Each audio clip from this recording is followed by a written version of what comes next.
Good morning, grandkids. I'm going to do 2 stories for Halloween, and well, they're not going to be on Halloween, but they're for Halloween month. I'll do one this morning, and I will do one tonight, maybe about 8 o'clock. I should do both of them tonight, but you can save this one and listen to it tonight. That would be better. So I have done these 2 books that I'm going to read before, but they're so good for Halloween. So I'm going to read them again for any of the new people that are on here. The Woodcutter's Wife. Told by Mogan, son of Molog. I didn't realize that the first time I read it. It says volume 1. The next book I'm going to read is Cabin in the Woods, which is after this, so I didn't notice that it was called volume 2 though. But let's start this. Legend tells of a woodcutter who built a shack deep within the pine forest. There he hoped to live in peace with his family. The woodcutter's family lived well for a time, but without warning, the weather turned bitterly cold and spoiled the harvest. Before long, with their meager supply of food all but gone, the family was starving. Late one snowy night, a traveler knocked on the cabin door, seeking shelter from the cold. Always generous of heart, the woodcutter welcomed the stranger into his home, apologizing that he had no food to offer. With a smile, the traveler cast off his cloak to reveal the garments of a mage.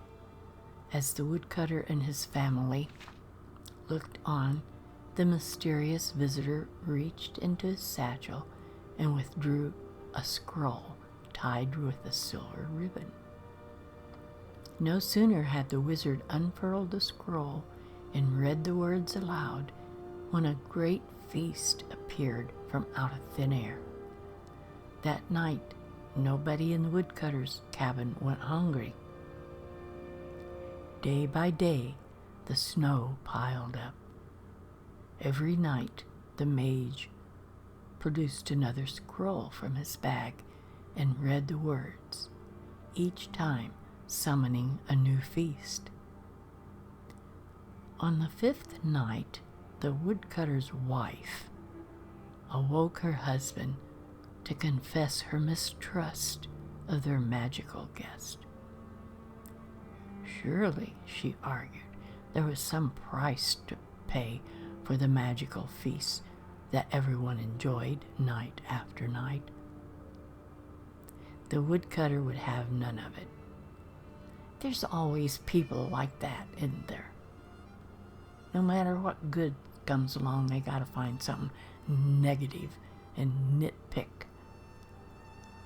The woodcutter would have none of it. After nearly dying from the lack of food, his family was eating well.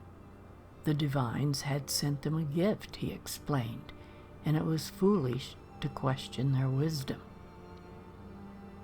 But the woodcutter's wife would not be persuaded. Every night she grew more fearful, more desperate.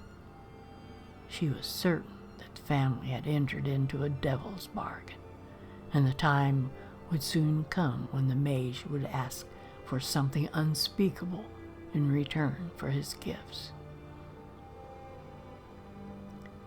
While everyone in the cabin slept, the woodcutter's wife snuck out of bed and took her husband's axe in hand.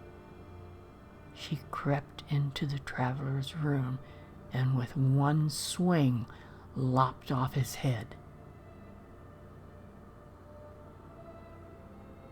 Suddenly, the wizard's disembodied head awoke. His eyes opened wide, and When he beheld his maimed body, he let forth a terrible cry.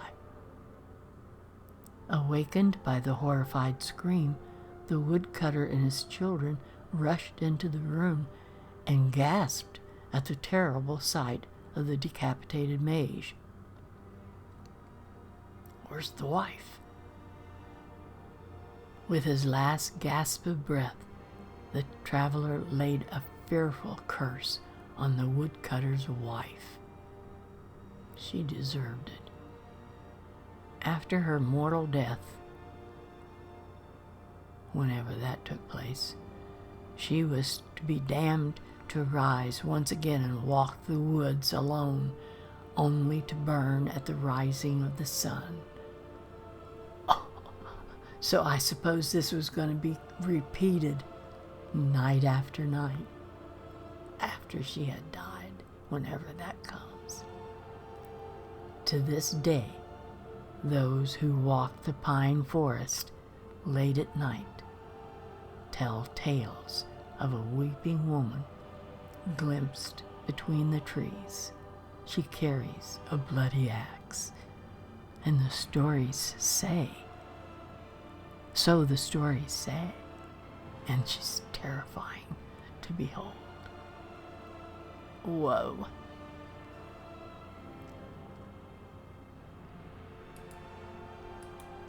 Okay, that's the end of that story. So the next book that I will read, which will be for tonight, and you can, if I was you, I would save this one for tonight.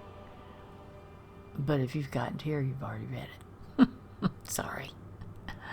The next one is going to be The Cabin in the Woods.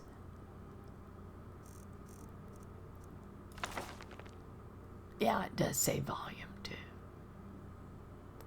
Okay, so I'm going to save it here, and then I'll read this one for tonight. Bye-bye, grandkids.